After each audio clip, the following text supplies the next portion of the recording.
वो कुचड़ पुचड़ हो रहा है ना, लिख लेना आप लोग। और बड़े पौधों के लिए कितना 60 ग्राम 100 ग्राम और बड़े पौधों के लिए 200 से 200 हाँ 200 से 250 तक है ना, 250 ही लिखो आप तो सीधे बड़े पौधों के लिए 250। तो ये बैक्टीरियल डिसीज है। अब जैसे आम में देखो तो आम में भी ये बैक्टीरियल डिसीज आती है, पत्ते में भी ब्लैक स्पॉट आते हैं, और कई बार जो है ना फल आया, फल के जो डंठल होता है ना, डंठल में एक ब्लैक स्पॉट आता है और फिर वहीं से वो टपक जाता है, गिर जाता है मैंगो में। हाँ फिर आपने देखा होगा जैसे जैक फ्रूट में आता है, जैक फ्रूट निकलेगा फिर थोड़ी देर में वो काला पड़ के टपक जाएगा। फिर आपने लौकी में देखा होगा ब्लैक पड़ के पीली पड़ के लौकी, इतनी सी लौकी आएगी और टपक जाएगी, वो सब बैक्टीरियल डिसीज कहलाती है। और ये या तो एक्सेस पानी से आती हैं या तो अननेचुरल बारिश से आती हैं, अननेचुरल नहीं उसको बोल सकते हैं अनटाइमली। हाँ अनटाइम बारिश आती है, जो जैसे अभी बारिश का कोई टाइम नहीं है लेकिन अभी बारिश आ गई, तो अभी ये बारिश में क्या होगा, आलू में बहुत जम के ये बैक्टीरियल डिसीज आएगा स्पीड से। हाँ क्योंकि अब जो है ना उनको इन्वायरमेंट मिल गया बैक्टीरिया को बढ़ने का, ठीक है। तो और अक्सर ये बीमारी बारिश के समय पे ज़्यादा आती है, बारिश के समय पे ये होती है। अब जैसे ये फॉग गिर रही हो, पानी गिर रहा ना, तो ये जो जैक फ्रूट लगे ना, इनमें भी बैक्टीरियल डिसीज आने की पॉसिबिलिटीज है। तो हमें क्या करना, जब ये ऐसा मौसम बना थोड़ा खुला, हमने फटाक से मार दिया स्प्रे। तो ये करने से क्या होगा, आप प्रिवेंट कर लोगे ना तो आपको तकलीफ नहीं होएगी ऐसा। अभी मैंगो में भी आने वाली है ना, छोटे फसल है ना, रेजिस्टेंस पावर अच्छा है हालांकि प्लांट्स का, तो हमें स्प्रे की ज़रूरत नहीं पड़ती, हम कभी स्प्रे नहीं किया आज तक भी, है ना, इतने सालों में हमने कोई स्प्रे नहीं लगाया मैंगो पे। तो बैक्टीरियल डिसीज जो है ना आ सकती है ये टाइम पे, तो आपको एक एक प्रोटोकॉल मार देना तो उससे आप बच जाएंगे। अब आते हैं हम वायरस पे। तो वायरस की पहचान क्या है, ये वायरस जो है ना दिखेगा नहीं आपको, ये क्या होगा ना, ये पत्ती को सिकुड़ा देगा पूरा, है ना। जैसे आपने देखा होगा पपीते में सबसे पीले कलर का मोजिक वायरस आता है तुम्हारा उड़द मूंग में बारिश के समय पे, है ना, पत्ता पीला पड़ के सिकुड़ता है। फिर टमाटर में वायरस आता है, पत्ता सिकुड़ता है। पपीते में वायरस आता है, पत्ता ही जो है ना यूं हो जाएगा, ऐसे ठिठुर जाएगा जैसे ठंड लग रही हो, और पूरी तरह से है ना छोटा पड़ जाएगा। धानों में सर हल्दी रोग आता है, हाँ हल्दी तरह हो जाता है पौधा, वो फंगल है, वो फंगल है। तो वायरस की पहचान है पत्ती को सिकोड़ना या पत्ती की साइज छोटी कर देना। बैगन में देखा होगा छोटे छोटे पत्ते हो जाते हैं उसके, है ना, तो वो ये सब वायरस के सिम्टम्स है। और इसमें चलेगी आपकी 60 दिन पुरानी देसी गाय की छाछ, 60 दिन पुरानी छाछ, ठीक है। और इसमें मिला दो आप 200 ग्राम लाल मिर्च का पाउडर। How many liters छाछ? 2 litre old butter milk 60 days, 200 ग्राम रेड चिली पाउडर और 13 लीटर वाटर। हाँ 60 डेज पुराना 2 लीटर ओल्ड बटर मिल्क,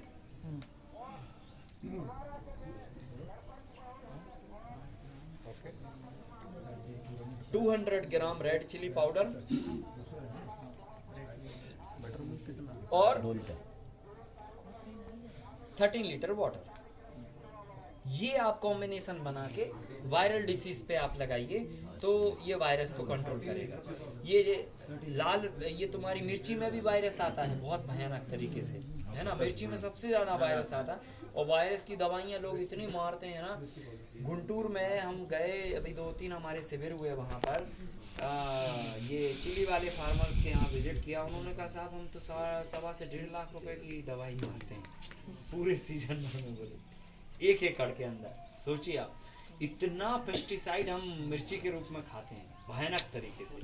सबसे ज़्यादा पेस्टिसाइड मिर्ची में डलता है, फिर भिंडी में डलता है सबसे ज़्यादा, और इंस्टेंट वो आपके पास आता है क्योंकि इनकी तोड़ाई रेगुलर होती है। आज स्प्रे किया, शाम को वो तोड़ देते हैं, कल आपकी मंडी में, परसों आपकी थाली। सर जैसे कि हम ऑर्गेनिक खेती नहीं कर पाए पूरी तरह से, लेकिन जैसे बीमारी आई है तो हम इन चीज़ों का स्प्रे फिर कर सकते हैं कि नहीं कर सकते? कर सकते हैं ना, कर सकते हैं। ये प्रोटोकॉल तो आपको ये तकलीफ होने पे लगाना है। हाँ मतलब ये ताकि हाँ तो कुल मिला के देखो, ये स्प्रे से हमको बचना है ना, तो ये नेचुरल देखो, ये सेकंड फेज का प्रोटोकॉल है। फर्स्ट फेज का तो है कि हम तो अपना सब कुछ लगा बैठे, मिट्टी तैयार, जरूरत ही नहीं है कुछ भी। सेकंड ये है, थर्ड ये है, ये थर्ड स्टेज है ना।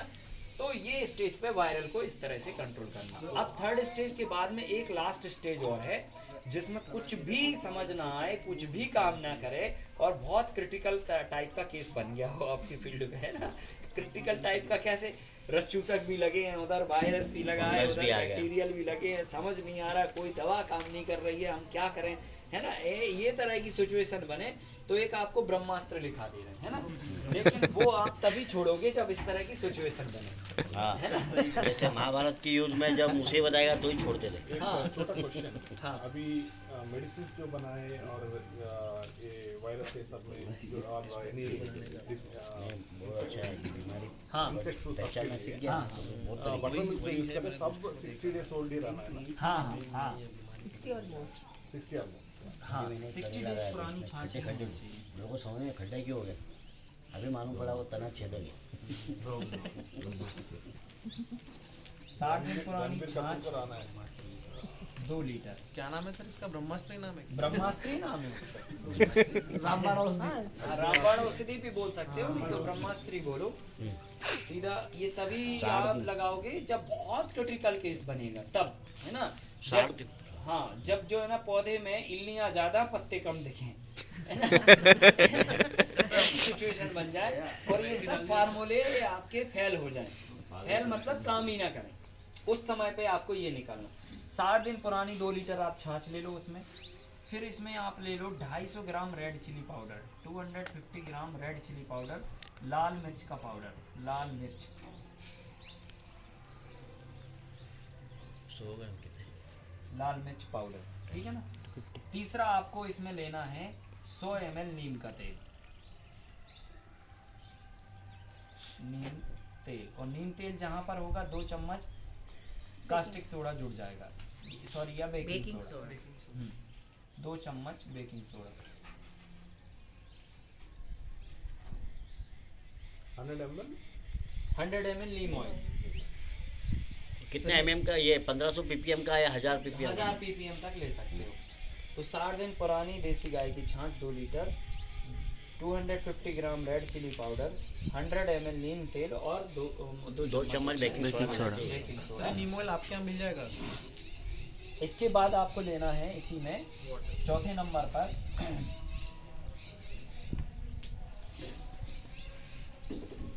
50 ग्राम फिटकरी, 50 ग्राम फिटकरी। तो शेविंग में लगाते ना? त्रुटि तुरटी आपल्या तुरटी फिटकरी एलम शेलम कळलं. और 50 ग्राम लेना है लहसुन का पेस्ट, मतलब गार्लिक पेस्ट।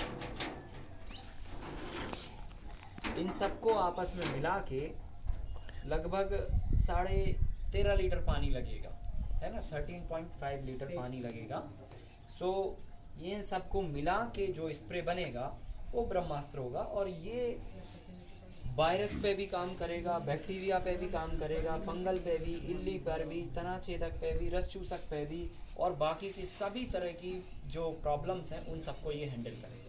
तो आपको क्या करना, देखो ये सारी चीज़ें आपके पास रहेंगी ना, तुरंत बना सकते हैं आप। एक ड्रम में रेड चिली पाउडर रखा है, एक में जी 1 किलो फिटकरी रखी है, एक में हमारे पास 60 दिन पुरानी छाछ रखी है, एक ड्रम में नीम का तेल रखा है ना। और लहसुन तो कॉमन है, हम किचन से उठा सकते हैं। फटाफट मिलाया, बनाया और मार दिया इस पे, तो इंस्टेंट आपको रिजल्ट इसका मिलेगा। नीम का तेल अगर सर अवेलेबल नहीं है तो नीम की पत्तियों का अपन इसकी जगह पर यूज करें तो कितनी मात्रा में? नीम का तेल नहीं है तो लगभग आपको 2 किलो पत्तियां लेनी पड़ेंगी नीम की।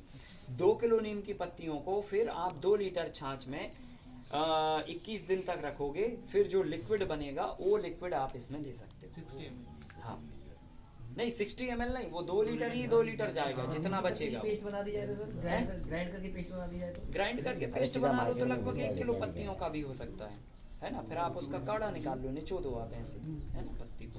इसमें अगर अपने को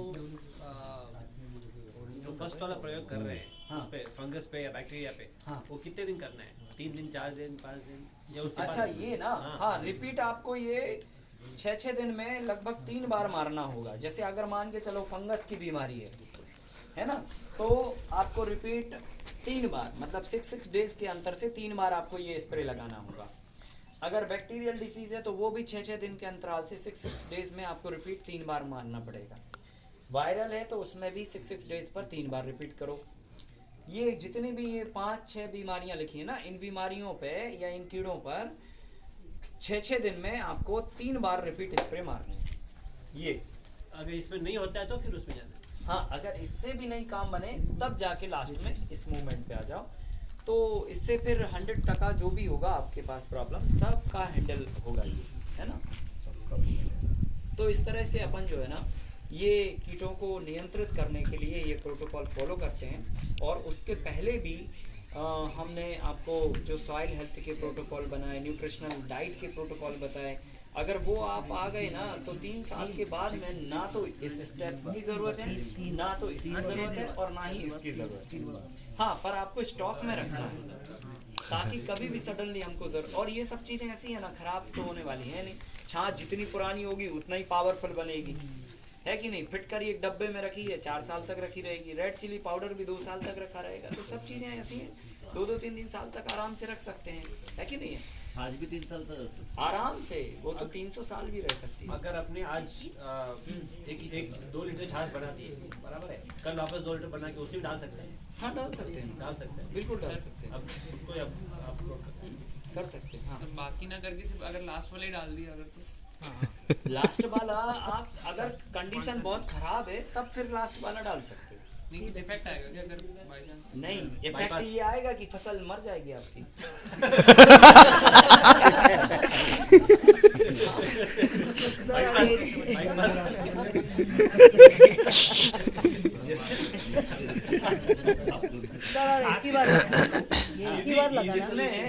जिसने जिंदगी में कभी कोई टैबलेट ना खाई हो और उसको आप 4-5 टैबलेट एक साथ खिला दोगे तो बीमारी बाद में ठीक होगी, वो ऐसा है ना। तो यहाँ से ये स्टेप फॉलो इसलिए करते, पौधे का रेजिस्टेंस पावर उतना डेवलप हो जाता है ना, इसलिए वो ये झेल सकता है। सर अभी जो आपने बताया और ये भी ध्यान रखना, 2 महीने से छोटी फसल में तो कतई नहीं डालना ये। हाँ, 2 मंथ से छोटी अगर क्रॉप है तो ये डलेगा ही नहीं, ये 2 महीने से ऊपर वाली फसल की एज में ही डलेगा। हाँ, क्योंकि वो झेलने की कैपेसिटी तो हो क्रॉप में पहले, नहीं तो पता चला छोटी सी फसल है और हमने लगा दिया तो दूसरे दिन फसल और साफ हो गई पूरी। ऐसे एक ही बार लगाना। हाँ, ये रिपीट 10 दिन में 1 आध बार और कर सकते हो, बाकी एक में ही काम हो जाएगा इसमें तो। दही जमाने का मत नहीं हाँ, नहीं, ये आपको 10 दिन में रिपीट करनी 1 आध बार, मतलब 2 ही बार आपको यूज करना है बस। हाँ, नमक डालना है, 1 ही बार यूज करना है, नहीं तो आप 1 बार और कर सकते, वो भी 10 दिन के बाद, ठीक है ना। सर जैसे अपन ने वायरस पे कंट्रोल के लिए अपन ने ये देख लिया, कीटों के लिए देख लिया, सबसे बड़ी जो समस्या हम जो झेलते हैं वो दीमक भी झेलते हैं। वो अपन छोटे दीमक का हम उपाय बता चुके हैं ऑलरेडी। नीम और चूना पाउडर जब हम डालेंगे ना मिट्टी में, वो दीमक को प्रोटेक्ट करेगा, कंट्रोल करेगा। ठीक है, अपन जैसे बम्बू मल्टीलेयर फार्मिंग में मैक्सिमम बम्बू यूज कर रहे हैं, तो उसमें सबसे ज्यादा उसमें पेंट करके मारे अपन। पेंट, हाँ, आप डामर पेंट कर दो या फिर प्राइमर पेंट कर दो या मूवेबल ऑयल पेंट कर दो और 3-4 दिन उसको बैम्बू को धूप में सूखने दो, फिर उसके बाद आप पुट करो जमीन के अंदर, दीमक नहीं लगेगा। लगने दो, उससे कोई दिक्कत नहीं। वो तो जो है ना 60 दिन के बाद देखो क्या होता है ना, हर चीज का अपना एक वो होता है। तो 60 दिन पुरानी छाछ किसी कीड़े का भोजन है, पर किसी कीड़े की वो औषधि भी है ना। तो ऐसे होता है, तो वो तो उससे कोई दिक्कत नहीं, आप तो छान के स्प्रे करिए, कोई दिक्कत नहीं। कीड़े छान दीजिए, छन्नी से अलग कर दो, होते हैं वो तो कीड़े। जब दूध रहता है तो दूध में भी बैक्टीरिया होते हैं, फिर दूध जब दही में बदलता है तब भी बैक्टीरिया होते हैं, जब वो छाछ में बदलता है तब भी बैक्टीरिया होते हैं। तो वो तो हर स्टेज पर अब उनको वो दिखते नहीं, हमें ये दिख रहे हैं बस, ये है अंतर। तो वो हर स्टेज पर उसमें जिन कीड़ों का भोजन होता है वो वहां पे रहेंगे, तो उनको रहने से हमें कोई दिक्कत नहीं, वो रहेंगे।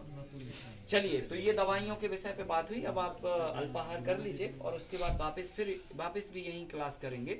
सो हम सीड्स बैंक के बारे में समझेंगे, बीजों के बारे में आपसे बात करेंगे, और उसके बाद जो और टॉपिक रह गए हैं जैसे गायों की हेल्थ के बारे में भी कुछ टॉपिक हैं, है ना, उनकी भी न्यूट्रिशनल डाइट है जिस पे काम किया है हमने, तो वो भी आपको एक्सप्लेन करेंगे। तो आप पहले नाश्ता कर लो, उसके बाद वापस आ जाइए। ब्रह्मास्त्र है ना, एवरी